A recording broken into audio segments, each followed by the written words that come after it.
warahmatullahi wabarakatuh. Bertemu lagi bersama Ibu pada pelajaran kimia. Kali ini kita akan mereview soal-soal kelas 10 semester 1 untuk menghadapi PTS semester ganjil.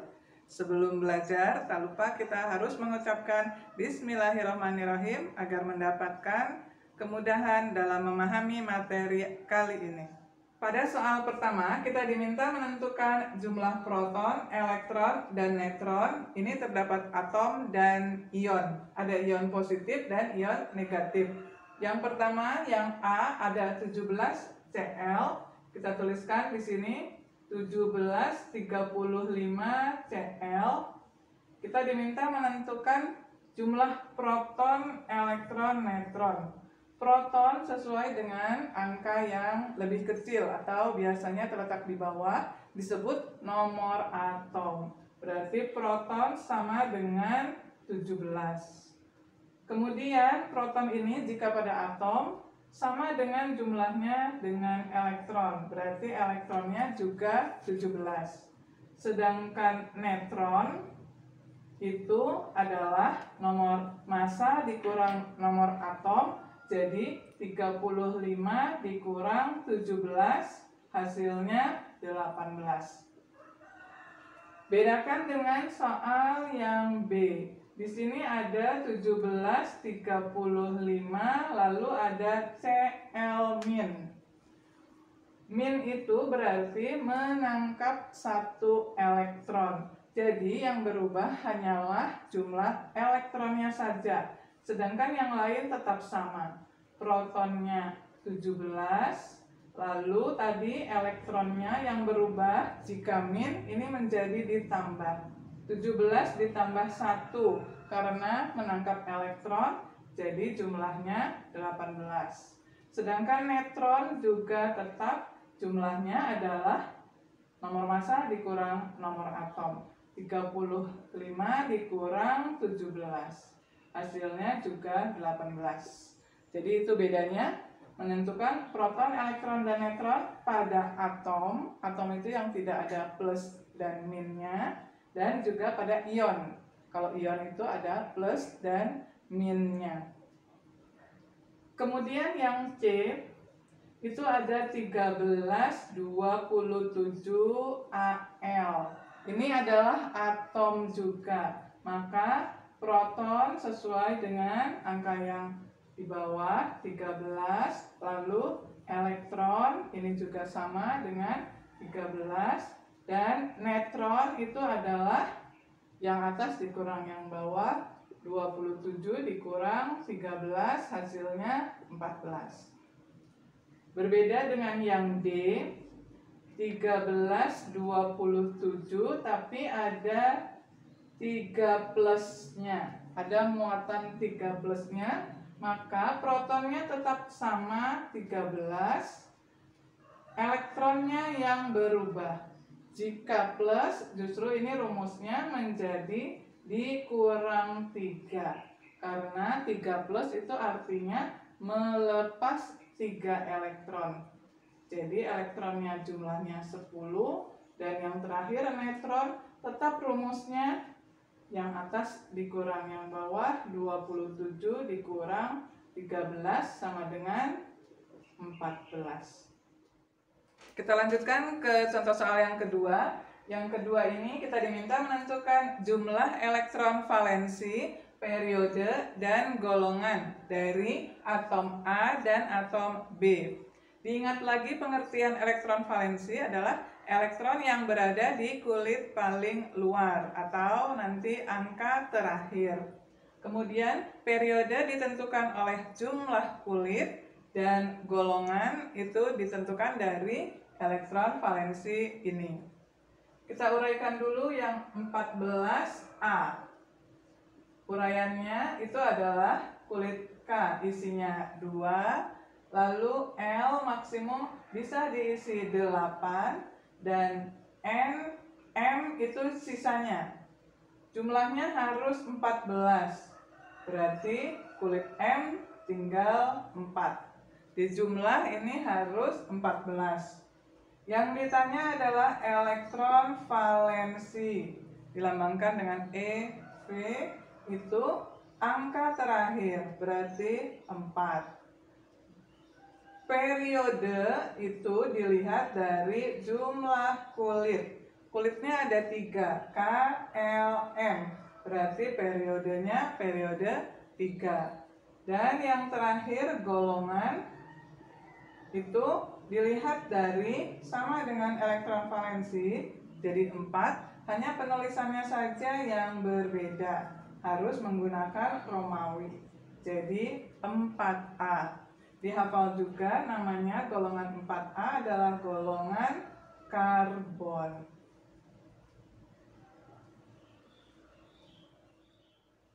Kemudian yang atom B. B itu adalah memiliki 59 elektron.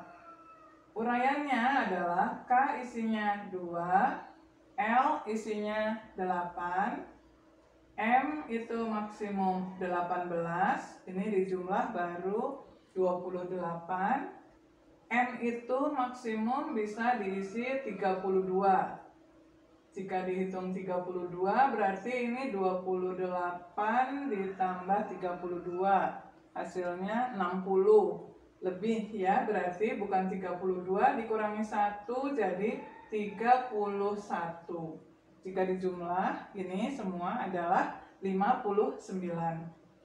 M itu betul bisa diisi 31, tetapi ini masih salah karena ada syarat angka terakhir itu tidak boleh lebih dari 8. Ya, tidak lebih dari 8.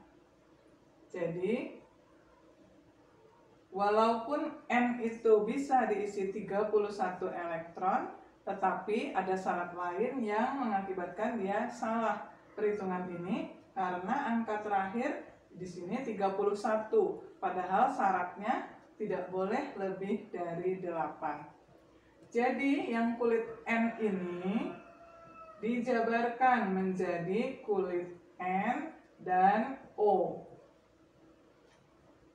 Harus dipecah jadi kulit 2 kulit. Cara memecahnya tidak boleh asal, misalnya di sini 20 sama 11. Itu tidak boleh, tapi cara memecahnya harus sesuai dengan angka-angka yang ada di sini saja, dipilih yang paling dekat.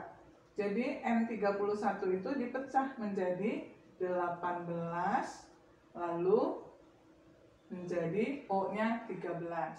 Walaupun ini jumlahnya betul 31, tetapi ini masih salah juga karena menyalahi aturan angka terakhir tidak boleh lebih dari 8. Di sini angkanya masih 13. Jadi salah. O-nya ini harus dijabarkan lagi dengan kulit berikutnya. 13-nya ini dijabarkannya tidak boleh asal 10 sama 3 atau 7 sama 6, itu tidak boleh, tapi harus menggunakan angka-angka yang sudah ada di sini. Jadi 13 itu hanya boleh dipecah menjadi 8 dan 5. Jadi perhatikan cara memecah elektronnya. Jadi dan ini angka terakhirnya sudah tidak lebih dari 8.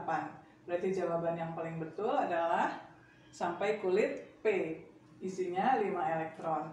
Lengkapnya kita tuliskan, tadi ini N-nya jadi 18, lalu M-nya juga 18, L-nya 8, dan K-nya 2. Jika dihitung semua ini 28 ditambah 31, hasilnya adalah 59. Jadi jawaban atau uraian yang paling betul adalah seperti ini. Lalu kita tentukan yang ditanya adalah elektron valensi. Elektron valensi angka terakhir, berarti angka 5. Periode sekarang. Periode itu dilihat dari jumlah kulit. Kulitnya dihitung. K, L, M, N, O, P, berarti ada 6. Sesuai jumlah kulit. Lalu golongan itu sesuai dengan elektron valensi, tetapi menulisnya pakai Romawi, jadi 5A. 5A itu adalah golongan nitrogen. Harus dihafal, golongan 1A sampai 8A. Jadi ini jawaban dari yang B. Elektron valensinya 5, periodenya 6, dan golongannya 5A. Harus ada namanya nitrogen. Selanjutnya kita bahas soal nomor 3. Terdapat 3 unsur, yaitu unsur P, Q, dan R, disebut memenuhi hukum triad Dobereiner. Jika massa unsur P adalah 10 dan unsur R adalah 28, berapakah massa unsur Q? Kita ingat dulu, hukum triad Dobereiner itu maksudnya pengelompokan unsur bertiga. Jadi satu kelompok ada 3 unsur. Di sini ada unsur P, lalu Q, dan R. Dan yang diketahui massanya adalah unsur P itu 10. Unsur R adalah 28. Yang ditanyakan adalah massa unsur yang di tengah, yaitu Q. Menurut Dobereiner, massa unsur yang di tengah, berarti yang Q itu adalah sama dengan massa P yang sebelah kiri ditambah dengan massa R dibagi dengan 2. Jadi ini sesuai dengan hukum triad Dobereiner. Angkanya tinggal kita masukkan. Massa P yaitu 10 ditambah massa R-nya 28 lalu dibagi 2. 10 ditambah 28 adalah 38, lalu dibagi 2 adalah 19. Jadi massa unsur Q adalah 19. Kita lanjutkan ke soal yang keempat. Pada soal keempat kita diminta menuliskan senyawa ion yang terbentuk dari atom 12A dan 35B. Kita ingat dulu, senyawa ion itu berarti senyawa yang memiliki ikatan ion. Sedangkan ikatan ion itu, pada ikatan ion nanti ada antara atom yang melepas elektron, atom yang melepas elektron akan berikatan dengan atom yang menangkap elektron. Dengan atom yang menangkap. Jadi diingat lagi, pada ikatan ion itu harus ada atom yang melepas elektron, harus ada atom yang menangkap elektron. Kita jabarkan 12A menggunakan KLM, berarti K-nya 2, L-nya 8, M-nya 2. Jika angka terakhirnya 1, 2, atau 3, itu dia akan melepas. Jadi batasnya sampai 3 ya. Kalau angka terakhirnya 1 atau 2 atau 3, dia akan melepas elektron sesuai jumlah yang angka terakhir ini. Jadi melepas 2 elektron. Jika melepas akan membentuk atom positif. Positif berarti menjadi A2+. Kemudian 35B diuraikan, K-nya 2, L-nya 8, M bisa diisi maksimal 18. Jika dijumlah ini adalah 28, sisanya adalah 7. Tadi yang melepas cuman angka terakhir 1, 2, 3. Mulai 4, 5, 6, dan 7 dia disebutnya menangkap. Nah, sekarang menangkap berapa elektron? 7 itu supaya menjadi stabil atau sesuai gas mulia harus punya 8 elektron. 7 menuju ke 8 adalah kurang 1 elektron. Jadi dia cuma butuh 1 elektron supaya menjadi stabil. 7 berubah menjadi 8. Jika menangkap 1 elektron berubah menjadi -1. Angka 1 tidak pernah ditulis, berarti ditulisnya B-. Kemudian A2+ bergabung sama B-. Caranya ini angkanya tukeran bersilangan dan tanda plus minusnya hilang. Angkanya juga pindah ke bawah. Ini menjadi, kita tuliskan dulu A, B. A-nya tadinya 2, pindah ke belakang B, 2. Terus ini kan -1, angka 1-nya pindah ke belakang A. Tapi angka 1 tidak pernah ditulis, berarti hasil akhirnya adalah AB2. Inilah rumus dari senyawa ion yang diminta. Kita lanjutkan membahas soal yang kelima. Pada soal yang kelima, kita diminta menggambarkan senyawa kovalen antara karbon yang memiliki 6 elektron dan fluorin yang memiliki 9 elektron. Kita uraikan dulu. 6C itu uraiannya adalah K-nya 2, L-nya 4. Perhatikan kalau mulai dari angka 4, 5, 6, 7 ini nanti akan menangkap elektron. Lalu 9F itu uraiannya K-nya 2, L-nya 7. Angka terakhirnya 7 juga nanti akan menangkap atau memerlukan elektron supaya stabil. Jadi dua-duanya ini pada ikatan kovalen adalah sama-sama kekurangan elektron, sama-sama akan menangkap elektron. Jadi disebutnya adalah menggunakan pasangan elektron bersama. Gambarnya C itu memiliki 4 elektron valensi. Kita gambarkan C-nya memiliki 4 elektron. Elektronnya lambangnya adalah titik-titik. Kemudian F-nya itu memiliki 7 elektron. Tadi C ini hanya memiliki 4 elektron, untuk menjadi 8 kekurangan 4 elektron lagi. Makanya F-nya itu nanti harus ada 4.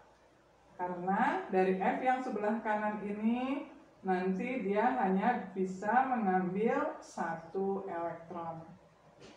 F-nya supaya stabil, dia punya 7 elektron. Ini yang silang-silang nih, 7 elektronnya F. Supaya stabil, dia mengambil 1 punya C. Lalu digambarkan lagi, ada F lagi di bagian bawahnya. Sama ini, memiliki 7 elektron. Ini mengambil 1 titik punya C. Jadi F-nya stabil juga harus 8.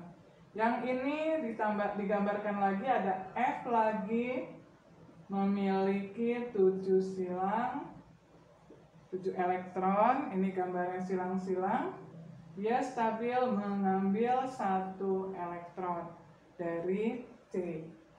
Satu lagi yang terakhir adalah F-nya di atas ini akan mengambil 1 elektron lagi dari C. Jadi F-nya semua stabil, sudah punya 8 elektron. Yang C supaya stabil itu mengambil yang tengah semua. Jadi C memiliki 8 elektron juga. Jadi semuanya adalah stabil. Ini penggambaran dari ikatan kovalen. Lalu ikatan sederhananya bisa digambarkan seperti ini. C mengikat, F-nya ada 4. Jika dituliskan dalam bentuk rumus, berarti menjadi CF4. Itulah gambar senyawa kovalen antara C dan F. Kita lanjutkan ke soal yang ke-6. Pada soal yang ke-6 kita diminta menentukan periode, golongan, dan keempat bilangan kuantum. Jika menggunakan bilangan kuantum atau yang ditanya bilangan kuantum, maka tidak bisa menggunakan konfigurasi yang K, L, M, N, tetapi harus menggunakan diagram Aufbau. Diagram Aufbau itu dihafal cara menggambarnya. Aufbau itu nanti ada yang 1S, lalu 2S, 2P, lalu 3S, 3P, ini ada nanti 3D, lalu ada 4S dan seterusnya. Berhubung di sini angkanya kecil, sampai sini aja 4S, nanti yang panah-panah begini. Lalu ini dan terakhir nanti 3D, ini ada di sini 4. Jadi yang menggunakan diagram panah. 17A. Uraiannya lihat dari atas ini, S itu isinya 2. Jadi 1S isinya 2 elektron. Kena ke 1S, lalu panah berikutnya ketemu 2S isinya 2 elektron. Maksimal kulit S adalah 2. Selanjutnya ke 2P ketemu 2P, itu maksimal isinya adalah 6. Di jumlah ini ada 10. Lanjutnya habis 2P kena ke 3S. Menuju ke 3S isinya 2. Dan satu lagi habis 3S ke panah yang berikutnya kena ke 3P. 3P maksimum bisa diisi 6. Tapi ini di jumlah 10 ditambah hanya perlu 5 saja. Jadi di jumlah elektron di atasnya ini adalah 17. Kemudian menentukan periode.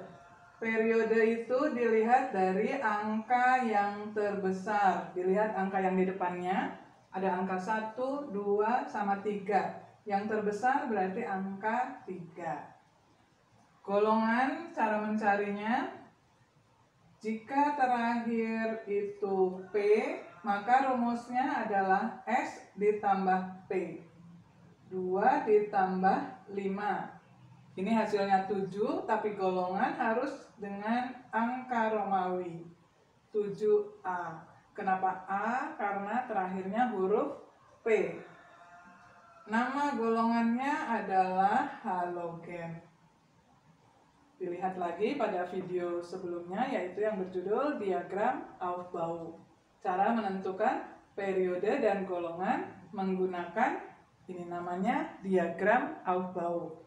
Itu ada videonya tersendiri. Selanjutnya sekarang yang ditanya adalah bilangan kuantum. Bilangan kuantum itu ada 4 macam. Lambangnya N, namanya bilangan kuantum utama. Lalu L, bilangan kuantum azimut, lalu M, bilangan kuantum magnetik, dan terakhir S, bilangan kuantum spin. Untuk lebih jelasnya bisa dilihat di video yang judulnya dia bilangan kuantum ya. Jadi setelah diagram Aufbau mempelajarinya, video bilangan kuantum.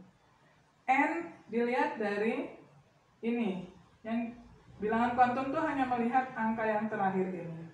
N berarti nomor kulitnya ini adalah 3.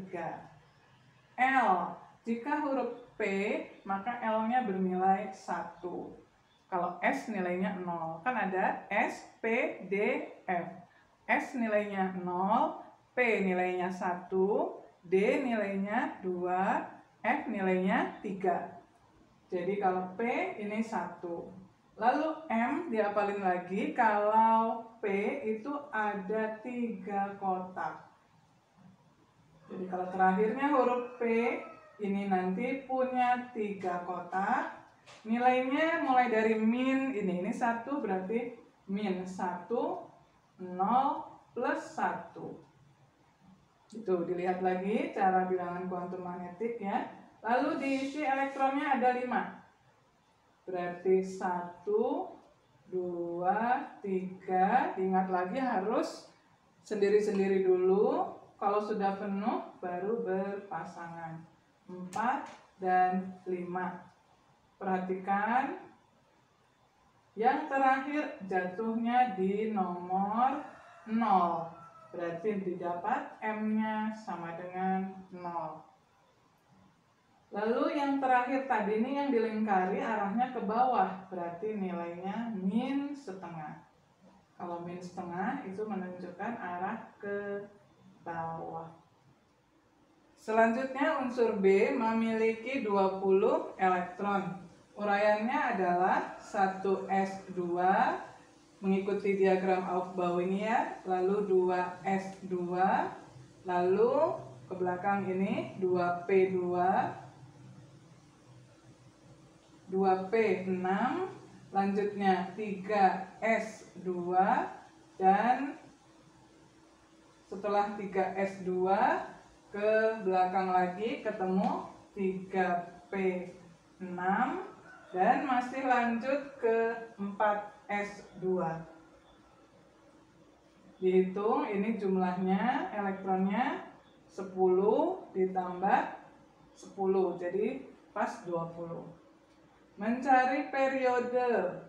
Periode tadi angka yang di depannya tapi yang paling besar. Ada 1, 2, 3, 4, berarti yang diambil adalah angka 4. Periode 4, golongan jika terakhirnya huruf S, ini huruf S terakhirnya, maka golongannya langsung sesuai elektronnya yang terdapat di S. Pakai Romawi. 2A itu adalah alkali tanah. Berikutnya, bilangan kuantumnya N. N dilihat dari yang ini saja, yang terakhir. Angka di depannya kulitnya adalah 4. L-nya diingat lagi jika huruf S adalah bernilai 0. Lalu untuk M-nya, S itu punya satu kotak. Nilainya dia hanya 0 karena ini 0, tidak ada negatifnya. Gambarnya ada 2 elektron, jadi langsung 1 langsung ke bawah 2. Dan yang terakhir jatuhnya ya di angka atau di kotak nomor 0, bernilai 0. Jadi M-nya nilainya 0. Yang terakhir, lihat yang terakhir ini S-nya arahnya ke bawah, nilainya juga min setengah. Diberi keterangan supaya tidak lupa, ini arahnya ke bawah. Demikianlah review materi semester ganjil kelas 10 telah selesai kita bahas. Semoga kalian dapat memahaminya dengan baik dan semoga bermanfaat. Wassalamualaikum warahmatullahi wabarakatuh.